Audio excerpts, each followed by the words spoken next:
요즘 마트나 시장에 가보면 유난히 많이 보이는 봄나물 하나 있습니다. 바로 쑥입니다. 그런데 많은 분들이 이렇게 생각하십니다.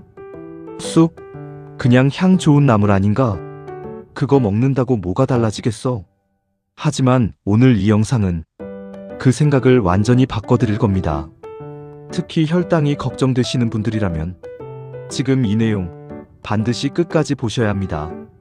구독 안 하신 분들은 지금 바로 눌러주십시오. 이 채널 건강한 노후길에서는 병원 가기 전에 알면 평생 도움되는 검증된 건강 정보만 전해드립니다. 오늘 내용은 단순한 정보가 아닙니다. 왜 같은 쑥을 먹어도 누군가는 효과를 보고 누군가는 아무 변화가 없는지 그 차이를 정확하게 알려드리겠습니다. 실제로 많은 분들이 몸에 좋다고 해서 쑥을 드시긴 합니다. 하지만 중요한 건 무엇을 먹느냐가 아니라 어떻게 먹느냐입니다. 예를 들어 이런 분 계십니다. 쑥을 언제 먹어봤는지도 기억이 안 나고 평소에는 국물 위주의 식사를 좋아하고 채소는 거의 안 드시는 분들입니다. 건강검진에서는 아직 정상이라고 나오지만 이런 식습관이 계속되면 혈당은 언제든지 무너질 수 있습니다. 문제는 여기서 시작됩니다. 대부분의 분들이 혈당이 올라간 뒤에야 부랴부랴 식단을 바꾸려고 합니다. 하지만 그때는 이미 몸속에서는 변화가 꽤 진행된 상태일 수 있습니다. 그래서 중요한 건 지금 정상일 때부터 준비하는 것입니다. 쑥이 주목받는 이유도 바로 여기에 있습니다. 쑥에는 식이섬유와 다양한 항산화 성분이 들어있어 혈당이 급격하게 오르는 것을 완만하게 도와줄 수 있습니다. 하지만 여기서 반드시 알아야 할 사실이 하나 있습니다. 쑥은 무조건 많이 먹는다고 좋은 것이 아닙니다. 오히려 잘못된 방법으로 먹으면 효과는커녕 몸에 부담이 될 수도 있습니다. 오늘 영상에서는 당뇨 환자라면 꼭 알아야 할 쑥 먹는 핵심 방법을 아주 쉽게 바로 실천할 수 있게 알려드리겠습니다. 지금부터 집중해서 들어보시면 단순한 봄나물이 아니라 혈당 관리에 도움되는 하나의 습관으로 바뀌게 되실 겁니다. 많은 분들이 가장 많이 실수하는 쑥 섭취 방법에 대해 구체적으로 말씀드리겠습니다. 쑥을 드실 때 가장 많이 하시는 실수부터 말씀드리겠습니다.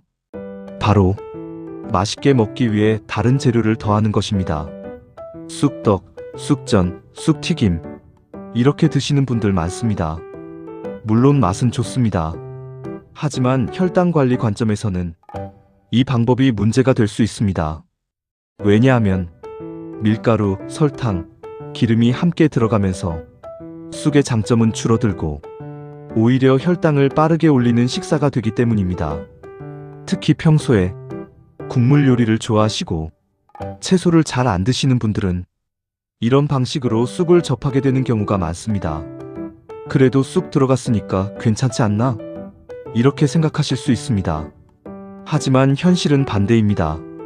쑥은 소량 들어가고 혈당을 올리는 재료가 훨씬 많기 때문에 결과적으로는 혈당 관리에 큰 도움이 되지 않을 수 있습니다. 그래서 가장 중요한 원칙은 하나입니다. 쑥은 최대한 단순하게 드셔야 합니다. 예를 들어 쑥을 데쳐서 나물로 먹거나 맑은 국 형태로 드시는 것이 훨씬 좋습니다. 이렇게 드시면 쑥에 들어있는 식이섬유가 탄수화물의 흡수를 천천히 도와주고 혈당의 급격한 상승을 막는 데 도움을 줄 수 있습니다. 여기서 또 하나 중요한 포인트가 있습니다. 쑥을 언제 먹느냐입니다. 많은 분들이 그냥 반찬으로 아무 때나 드시는데 이것도 효과를 좌우하는 중요한 요소입니다. 쑥은 가능하면 식사 초반에 드시는 것이 좋습니다. 왜냐하면 먼저 들어간 식이섬유가 이후에 들어오는 탄수화물의 흡수를 완만하게 만들어주기 때문입니다. 간단하게 정리하면 이렇습니다. 쑥은 기름지고 달게 먹는 것이 아니라 가볍고 담백하게 그리고 식사 시작에 먼저 먹는 것. 이 차이가 몸에 들어갔을 때 완전히 다른 결과를 만들어냅니다. 쑥을 드실 때 절대 놓치면 안 되는 양과 빈도에 대해 말씀드리겠습니다. 쑥을 드실 때 많은 분들이 또 하나 착각하시는 부분이 있습니다. 몸에 좋으니까 많이 먹을수록 좋겠지. 이 생각입니다. 하지만 쑥은 많이 먹는다고 해서 효과가 더 좋아지는 식품이 아닙니다. 오히려 과하게 드시면 속이 불편해지거나 특정 성분으로 인해 몸에 부담이 될 수 있습니다. 특히 연세가 있으신 분들이나 소화 기능이 예전 같지 않으신 분들은 더 주의하셔야 합니다. 그래서 중요한 건 적당한 양을 꾸준히입니다. 일반적으로는 한 번 드실 때 데친 쑥 기준으로 한 줌 정도, 너무 많지 않은 양이 적당합니다. 그리고 매일 억지로 드시는 것보다는 일주일에 2, 3회 정도 꾸준히 챙겨 드시는 것이 오히려 몸에 부담이 적고 지속하기도 쉽습니다. 여기서 중요한 포인트가 하나 더 있습니다. 쑥은 보조 역할이라는 점입니다. 쑥만 먹는다고 해서 혈당이 갑자기 좋아지거나 당뇨가 해결되는 것은 아닙니다. 하지만 식습관 속에 쑥을 잘 활용하게 되면 혈당이 급격하게 오르는 것을 막고 몸의 균형을 유지하는 데 도움을 줄 수 있습니다. 특히 평소에 채소를 잘 안 드시는 분들일수록 이런 작은 변화 하나가 굉장히 큰 차이를 만들 수 있습니다. 처음에는 어색할 수 있습니다. 이걸 내가 계속 먹을 수 있을까? 이런 생각도 드실 수 있습니다.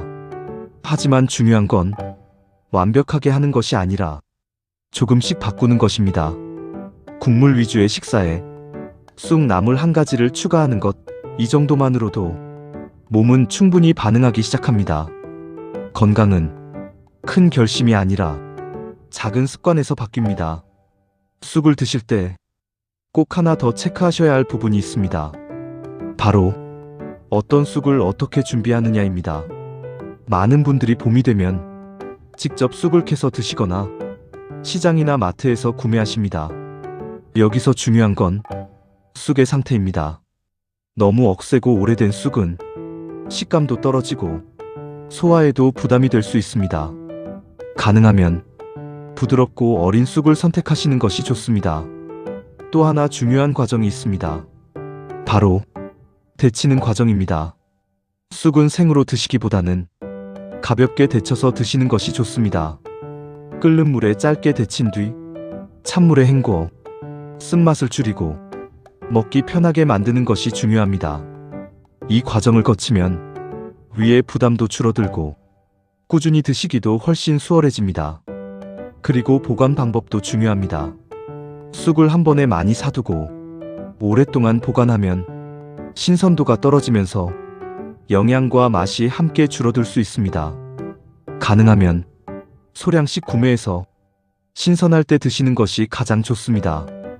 또 하나 놓치기 쉬운 부분이 있습니다. 바로 간입니다. 쑥 나물을 드실 때 간을 세게 하시는 분들이 많습니다. 하지만 짠 음식은 혈압뿐만 아니라 전반적인 건강에 부담을 줄 수 있습니다. 가능하면 간은 최대한 심심하게 재료 본연의 맛을 살리는 것이 좋습니다. 처음에는 싱겁게 느껴질 수 있지만 입맛은 금방 적응합니다. 쑥을 제대로 고르고 부담 없이 준비해서 과하지 않게 꾸준히 드시는 것, 이 단순한 원칙이 건강을 지키는데 생각보다 큰 역할을 합니다. 지금까지 말씀드린 내용을 한 번만 정리해 보겠습니다. 쑥은 기름지게 달게 먹는 것이 아니라 담백하게 드셔야 하고, 식사 중에서도 가능하면 처음에 먼저 드시는 것이 좋습니다. 그리고 많이 먹는 것이 아니라 한 줌 정도의 양을 일주일에 2, 3회 꾸준히 드시는 것, 이것이 가장 현실적이면서도 몸에 부담이 적은 방법입니다. 또한 어린 쑥을 선택하고 가볍게 데쳐서 싱겁게 드시는 것까지, 이 기본만 지켜도 쑥을 훨씬 건강하게 활용하실 수 있습니다. 여기서 꼭 기억하셔야 할 것이 있습니다. 지금은 건강검진에서 정상이라고 나오셨더라도 식습관에 따라 혈당은 언제든지 변할 수 있습니다. 특히 국물 위주의 식사, 채소 섭취 부족 같은 습관은 조금씩 쌓이면서 몸에 영향을 주게 됩니다. 그래서 오늘처럼 작은 변화 하나를 시작하는 것이 굉장히 중요합니다. 쑥 한 가지를 추가하는 것, 이 단순한 실천이 앞으로의 건강을 바꿀 수 있습니다. 거창하게 바꾸려고 하지 않으셔도 됩니다. 지금 드시던 식사에 쑥 나물 한 접시를 더하는 것, 이 정도면 충분합니다. 건강은 어느 날 갑자기 좋아지는 것이 아니라 이런 작은 습관이 쌓여서 만들어집니다. 오늘 영상이 도움이 되셨다면 구독과 좋아요 한 번씩 부탁드립니다. 여러분의 작은 실천이 건강한 노후로 이어질 수 있도록 건강한 노후길이 계속 함께하겠습니다. 감사합니다.